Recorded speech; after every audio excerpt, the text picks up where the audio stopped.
Shooting মানেই কষ্ট, আবার শুটিং মানেই অনেক ফান।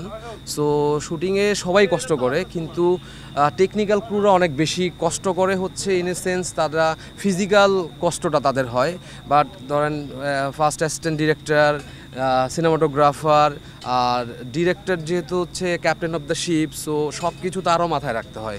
সো ওই জায়গা থেকে যদি বলি যে কায়িক পরিশ্রম করে আসলে টেকনিক্যাল ক্রুরা, কিন্তু ধরেন আপনি যদি মেন্টাল কষ্টের জায়গা বা মেন্টাল ডিপ্রেশনের জায়গা বা মেন্টালি হচ্ছে স্টক হয়ে থাকা, সেটা হচ্ছে ডিরেক্টরও অনেক অনেক বেশি করে।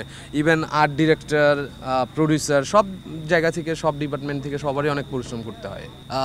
খায়রুল বাশার আমার আসলে পূর্ব পরিচিত, অনেক দিন আগে থেকে আমাদের পরিচয় আছে।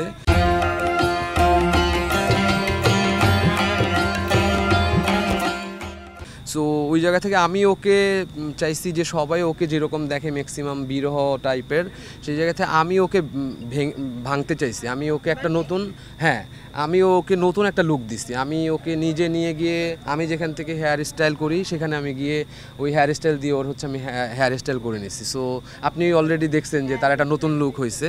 সো এটা আমি করে দিচ্ছি। মনে হচ্ছে যে সিনেমা তো অবশ্যই বানাবই। তো সিনেমা বানানোর আগে সিনেমা অনেক বড় ক্যানভাস, তার আগে আসলে ধরেন এতদিন 3 মিনিট 5 মিনিটের গল্প বলছি, কিন্তু এখন মনে হচ্ছে যে না, একটা যদি 40 মিনিট 45 মিনিটের গল্প বলি, সো আমার গল্প বলার স্ট্রেংথটাও আমার নিজেরও একটু বোঝার ব্যাপার আছে। সেই জায়গা থেকে আমার মনে হচ্ছে যে, আর আসলে তো আমরা নিজেদের গল্পই বলতে চাই, তো ওই জায়গা থেকে মনে হলো যে না, একটা ফিকশন বানাই। ফিকশন বানানোর পরে অডিয়েন্সের রিয়াকশন, অডিয়েন্স এটাকে কীভাবে রিসিভ করে সেটারও একটা ব্যাপার আছে। আমার গল্প বলার স্ট্রেংথ আমি নিজেও বুঝতে পারবো, এবং এই গল্পটা আমি অনেক দিন ধরেই ভাবছি, এবং অনেক সুন্দর করে একদম সিনেমার যেরকম স্ক্রিন প্লে করা হয় আমি এরকম পুরো একটা স্ক্রিন প্লে করছি। সো সবাই গল্পটা যারা পারফর্ম করছে সবাই পছন্দ করেছে আর কি। আমি যেহেতু ফার্স্ট টাইম ফিকশন করছি, সো এটা খুবই অবভিয়াস যে আমাকে কেউ বিগ বাজেট দিবে না।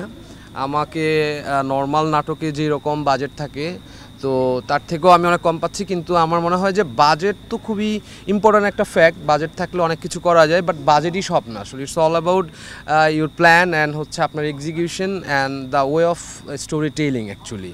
সো আমার যে গল্পের যেই কিছু ডিমান্ড আছে, বেসিক ডিমান্ড, সেই জায়গা থেকে আমি আমার বেস্টটা ট্রাই করছি আর কি। সো এই প্রজেক্টে কাইন্ড অফ আমার ইনভেস্টমেন্ট। সো আমার কাছে অলরেডি আরও 4-5টা গল্প রেডি আছে। যদি এটা ওয়ার্ক করে দেন হচ্ছে ভাববো যে এরপরের গল্পটা কি নিয়ে করবো আর কি।